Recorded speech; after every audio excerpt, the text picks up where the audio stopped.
తొలుత తెలుగువారికి కథకుడుగా పరిచయమయ్యారు ఏఆర్ మురుగదాస్.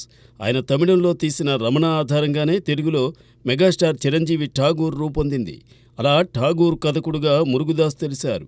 తరువాత ఆయన రూపొందించిన గజనీ సినిమాతో ఒక్కసారిగా తెలుగువారిని ఆకర్షించారు.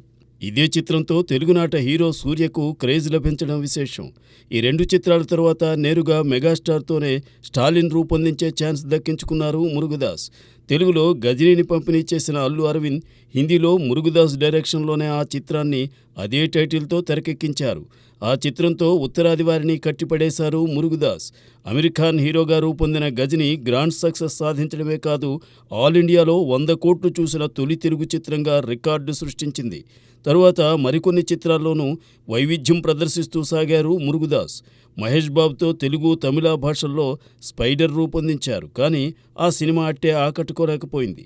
సూపర్ స్టార్ రజనీకాంత్తో 2020లో దర్బార్ సినిమా తీశారు మురుగదాస్. ఈ సినిమా సైతం అలరించలేకపోయింది.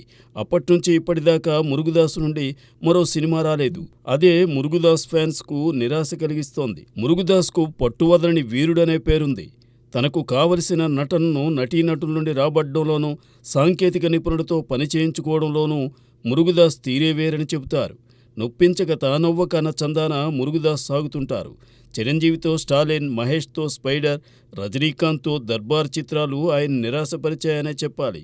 సూపర్ స్టార్ను మురుగదాస్ హ్యాండిల్ చేయలేరని కొందరన్నారు. ఆ కసితోనే ప్రస్తుతం హిందీ చిత్రసీమలో సాగుతున్నారు మురుగదాస్. సల్మాన్ ఖాన్తో సికందర్ అనే చిత్రాన్ని, విజయ్ కందస్వామి అనే మరో సినిమాను తీసే ప్రయత్నంలో ఉన్నారాయన. ఈ రెండు సినిమాలు 2025లో ప్రేక్షకుల ముందుకు రానున్నాయి.